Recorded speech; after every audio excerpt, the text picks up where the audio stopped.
Yeah, for me, integrity for young people, education for young people, safeguarding for young people is a missing piece of the equation.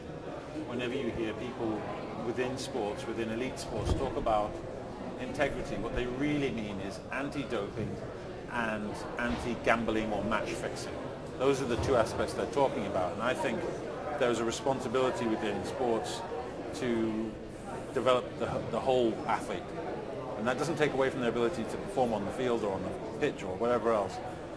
But there's a bigger responsibility than simply these measures that are designed to stop catastrophe. There are measures that also augment the individual, augment the reputation of the sport. I mean, elite sport is remarkable in its ability to not innovate.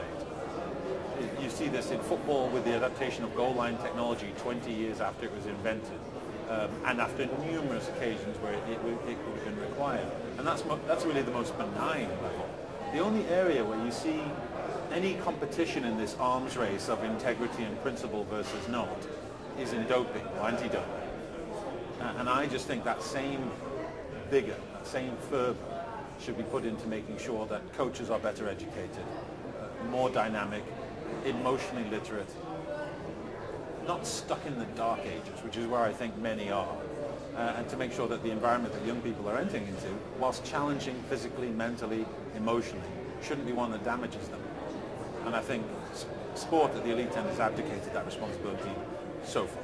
I suppose for me, I played professional sport in 4 different countries, including the NBA in America, and all the lessons I learned while I was an athlete were just terrible, terrible lessons. They were lessons that had me believing that somehow I was entitled to not have to worry about the rules that everybody else had to abide by, that I was entitled to things for nothing when other people had to work for them.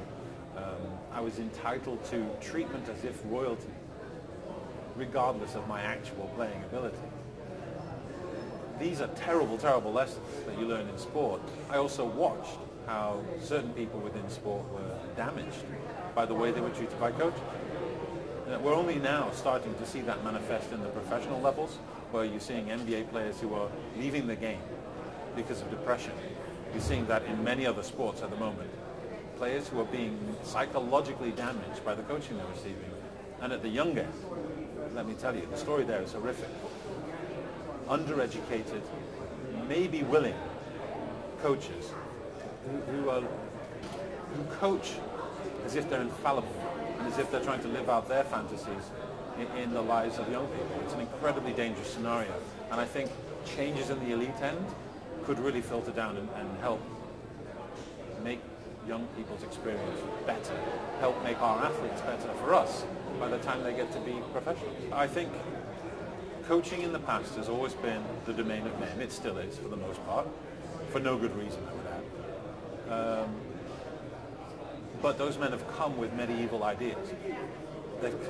They really have evolved so little over the last 40 years that there is no other scenario. And to give him his due, someone like Alex Ferguson, who I think is a remarkable individual. There is no other job he could do as a manager.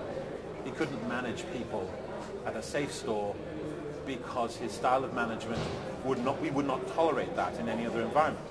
If he was a French teacher in a school, he would last 5 minutes.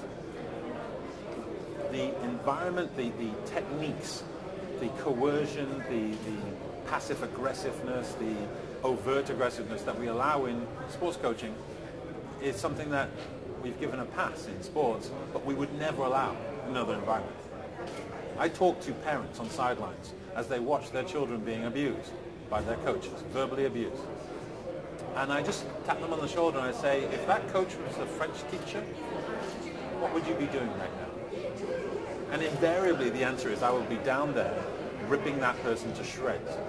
But because it's sports, somehow standing 6 inches from an 8-year-old, yelling so loudly that your spittle is landing on their face is acceptable.